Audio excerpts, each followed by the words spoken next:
Hey guys, RedneckMini14 here, and before I start this video, I just want to say that I'm not trying to convince anybody that coronavirus is not a serious disease. It is a very serious disease. It is a very terrible illness to have. It's a very terrible way to die, so you should take it seriously. But this video is just to illustrate that our numbers versus the rest of the world's numbers is not as serious as everybody is making out. Hey guys, RedneckMini14 here. Today we're going to talk about everybody's favorite topic, and that is coronavirus, and specifically why our numbers in the United States are so much higher than everybody else's numbers in the world.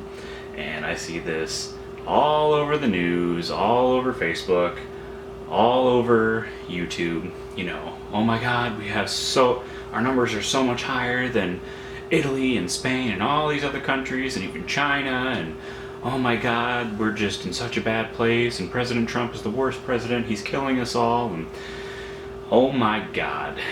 You know, the news today, it's not about getting out the facts, it's about ratings, and it's all about scare tactics and fear-mongering, and I'm here to tell you that you shouldn't listen to what the news says. I mean, you should listen to what some of it says, but yeah, because there is some truth to it, but don't just buy into all the fear tactics and all that to try and sway you to not like the president and his decisions, because that's just stupid, and it's just all a bunch of liberal propaganda, if you ask me. Now, as far as the numbers go, we're going to talk about the number of cases in the United States versus the rest of the world, and the number of deaths versus the rest of the world. So, mostly what I'm going to be using to illustrate this point is this website called Worldometers, or Worldometers. And basically what Worldometers is, before the pandemic, was basically like a meter for showing the population of the world and the population of different countries. And you could go here and, you know, you could see, as you know, this is the world population page, and you could see this little live meter on the world's population, and you can see the number of births and deaths and all this. You can come down here and see the top 20 countries in terms of population. We will visit this page in a minute, but let's go to this tab. So this is the United States, and we currently, according to this website, have 1,035,396 cases with 59,246 deaths. And then of course you have your recoveries here, which, notice, this is much higher than this. Now, first thing I want to illustrate about this website is, you know, some people are probably going to be like, oh, this isn't the CDC, and, you know, this isn't the WHO, and all these other things. So, with Worldometers, or Worldometers, however you want to say it, at least with the United States, you can go down to each state, and then you can scroll over, and you have sources here. You can click on these sources and actually see what the sources are. Now, I haven't clicked on every single one of them, but let's see. My computer's kind of weird. So if you come over here, this is my girlfriend's home state of Illinois. Click on the first source. It pulls up the Illinois' state page for coronavirus, and if it loads here, it actually has a map, and you can look up number of cases by county and city. So like Chicago, it shows 19,000 cases. You come down here to my girlfriend's county, they only have 318 cases. Most states that I've looked at have basically a very similar source as their number one source, which is basically their state's website, which shows you by county, a lot of times, how many, and a lot of them have graphs, but by county, how many cases there are. And this is Missouri, this is where I live.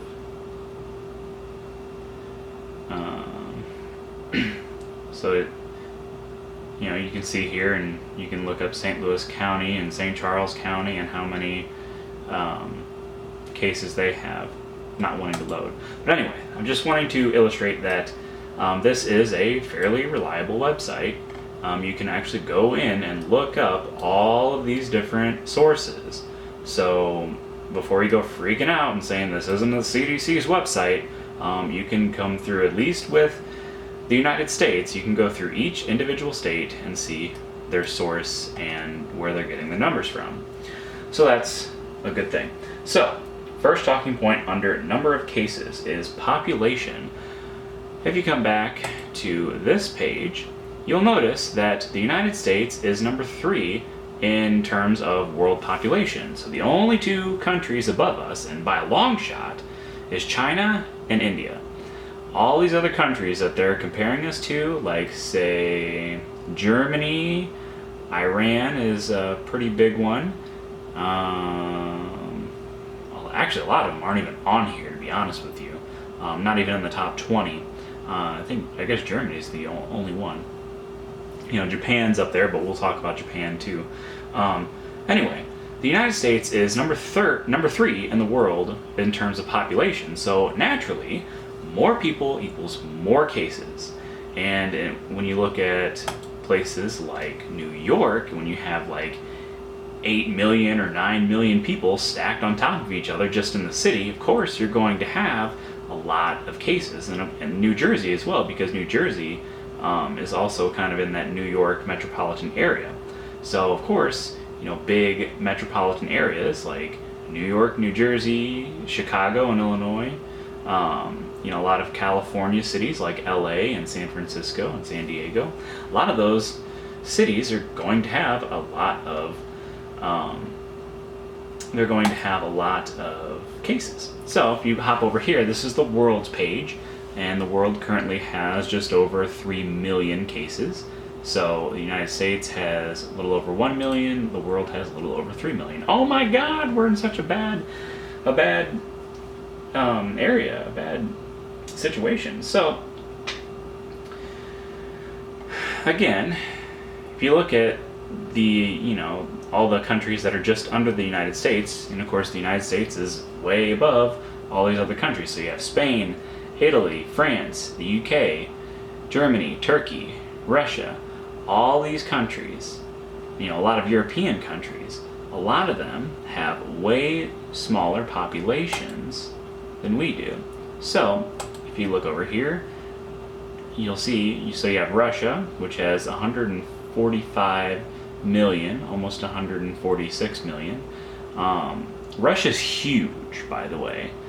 And Russia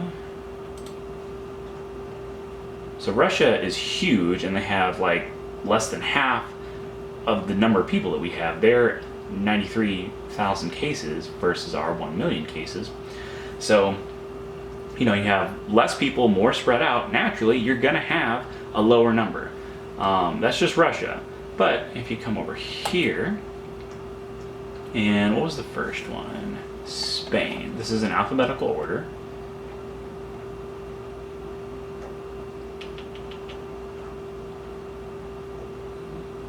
There's a lot of countries out there. Okay, Spain. Spain has 46 million people. Significantly less people. Italy, I believe, was number 2. Italy has 60 million people. What was number 3? France has 65 million people. And Germany, I believe, had 83 million people. So all these countries that have way less people than we do, a lot of them being European countries. If you look here, this is not necessarily exactly to scale, but it just kind of illustrates how small in size a lot of these countries are. So Russia's obviously huge, but France, Germany, Spain, Italy, all these countries are way smaller than the United States. United Kingdom, Ireland, all these countries are way smaller than the United States, and they have way smaller populations. So naturally, they're going to have less cases than we do. Now, if you come back here, So China supposedly has 82,836 cases with only 4,633 deaths. That is significantly lower. But keep in mind, China most likely lies. And so China is the #1 country in the world. They have 1.4 billion people. That's a lot. Now, there are other reasons why they could have a lower number than we do, but the main reason, I think, is because simply they lie. They tried to hide the whole coronavirus pandemic from us. They're a communist country, so it's very possible that either they're just simply not telling the truth, or not every single hospital is reporting. Supposedly, they only had 6 new cases today. And, maybe at this point that's a little likely, but still, they have 1.4 billion people. Even with all the other reasons, I think they might have a lower number than we do. That seems a little ridiculous. Other reasons would be they were the first country to have it. That's where it originated from. So a lot of the original cases didn't get documented because they didn't know what the hell they were dealing with. And maybe a lot of them just kind of went under the rug and we didn't want to talk about it at that point in time. So a lot of original cases probably didn't get documented. And on top of another talking point we'll talk about in a minute. So the other country that is above us is India. India, in the grand scheme of things, has 31,000 cases. Okay, so India is #2 in the world in terms of population, but why are they so low? Well, this comes back to another talking point, and again with China, is Asian countries in general have a totally different culture when it comes to people being sick. A lot of times when somebody is sick, they wear a mask, and they just have a lot more respect for sick people over there. So naturally, compared to like European countries in the United States and other countries around the world, they a lot of times will wear masks, and also their governments are a little more strict over there. So we have the Constitution, and we have more rights over here when it comes to the government, and the people being protected by the government. Over in Asia, they're way more strict, and the people are way more willing to listen to their government, and so that's a factor too. So India, from what I know, India shut down their entire country, and a lot of Asian countries, I believe, shut down their entire country. Like South Korea, they just shut basically everything down. We didn't have to do that over here because we have the Constitution. Trump left it up to the states, and so if you don't shut down completely and just not let people go out and mingle at all, well, naturally you're going to have less cases. That's just the way it is. But of course, we have the Constitution over here. We have rights, and the whole thing versus constitutional rights versus shutting down the entire country to stop the spread. I'm kind of in the middle on that.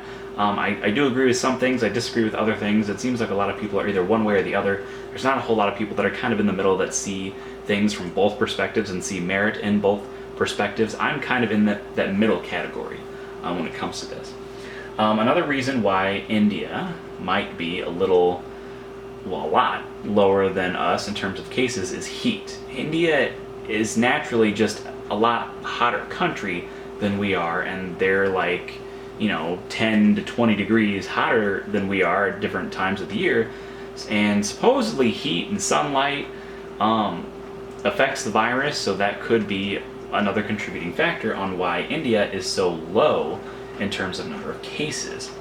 So that just kind of illustrates why our numbers are so much higher in terms of case count in the United States than other areas in the world. And of course, according to the president and the federal government, we do a lot more tests than a lot of other countries.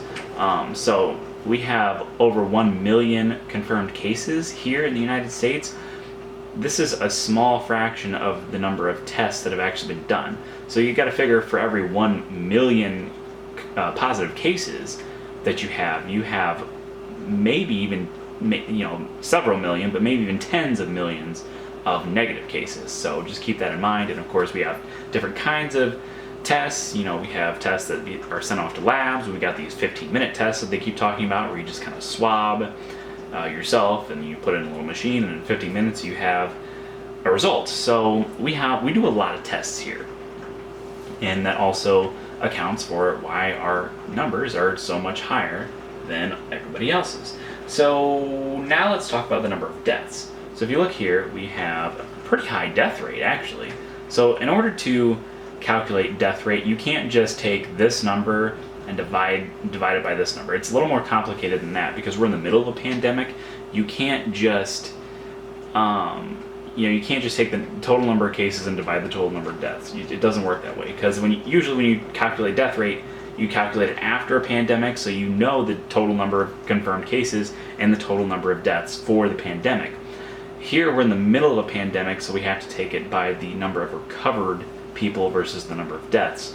So this is actually your American death rate. It's 29%. And that's pretty high compared to other countries. I'm not going to go too much into that, but there are several reasons for this, and again, pure numbers. So the way people kind of look at this, and the way the media kind of displays this, is basically just pure numbers, and they do it the same with gun violence and gun deaths and mass shootings and all this other stuff. They take just a straight number, a raw number, and they throw it on a screen and say, "Oh my God, it's the end of the world." But you have to take this number and count it in with the population. So again, why our death rate is so high? We have such a high population compared to much of the rest of the world. So naturally, more people equals more cases equals more deaths. So number one reason why our death rate, or just number of deaths, is so high is pure population. Second reason why I would think that our deaths are really high is culture. So in America, this is kind of stereotypical, but we have a lot of fat Americans. We got a lot of obese Americans, and no offense to anybody watching this who is obese, but it's just kind of the fact of being an American. You have a lot of obese people. You have a lot of people with diabetes, which is a contributing factor to death. You have a lot of smokers, which results in a lot of lung issues, a lot of heart issues, which also goes back to eating habits. Compared to, say, some Asian countries, they have better eating habits than we do, and even some European countries, they have better eating habits than we do. It just has to do with culture. Also, smoking, chewing tobacco, drugs like marijuana and stuff. Everybody thinks that marijuana is this great thing and it does all these wondrous things, and it may do some of those things, but you're still breathing in a foreign substance into your lungs, and that's not good for your lungs. Whether or not it causes cancer or whether or not it is as bad as tobacco in terms of your lungs, it's still bad for your lungs. It may not be as bad, but it's still not good. There's also the whole vaping thing. You see all these people vaping in the United States, and I don't really know all the smoking and drug habits of other countries, but I can tell you right now, in the United States, it's pretty big. And vaping is definitely a contributing factor, I would think, in terms of lung issues, which having chronic lung disease and other lung issues is a contributing factor in why so many people are dying. And the last reason why we have such a high death rate, this is more for death rate and not just number of deaths, but it also counts for this as well, is cause of death. And what I mean by that is the federal government and the coronavirus task force has admitted that anytime somebody dies and they just have coronavirus, they count it as a death. And that kind of makes sense, and it kind of doesn't make sense, in my opinion. So a lot of people are seeing this and they're freaking out, and they're saying, well, this is why our death rate is so high. And that is very true. And they think that that's just kind of misleading people, and it is in a way, but think about it. Here's your number of cases, here's your number of recoveries, here's your number of deaths. These are the only three statistics, or the only three numbers that you use to get statistics. So if somebody dies and they have coronavirus, like let's say they had a heart attack, they didn't die of coronavirus, but they had coronavirus, they can't be considered a recovery because they die. They're no longer living. They can't recover because they're dead. So it does kind of make sense why it would be considered a death, and other countries probably aren't doing it that way, but in the end it kind of makes things it's kind of difficult thing to calculate, because you can't calculate so many things as a recovery. If they died, you can't count it as recovery, but if they didn't die of coronavirus, you can't really count it as a death either. So we count it as a death. A lot of other countries might not count it as a death, and they just, I don't know, kind of gets lost out there. I don't really know how that works, to be honest with you. Then of course you have countries like the United Kingdom, which I guess don't have any way of proving who recovered or who didn't, because it says NA right here. I mean, they have 161,000 cases. Surely somebody has recovered. So I don't know what the deal is here. Maybe they just don't track that. I don't know. But this number that is lacking here will also make this number here go up and this number here go down, the percentage. So that should illustrate why our numbers in the United States are so much higher than everybody else's numbers. It's not because Trump is the worst president in the world and he's doing things that's going to kill so many Americans. Guys, you have to take into consideration the population, the fact that China probably lies, our culture in the United States versus other countries, our eating habits, our smoking habits, tobacco habits, vaping habits, drug habits. All of these things are factors in why our case rate is so high, why our death rate is so high versus other countries. So don't just see a raw number on the screen and think, oh my God, we're in such a terrible situation. It's not as bad as everybody's making it out to seem, so don't freak out. But anyway, that is my little illustration on why our numbers are so high in the United States. Subscribe to my channel, like me on Facebook. I'm RedneckBenny14, and until next time, be safe.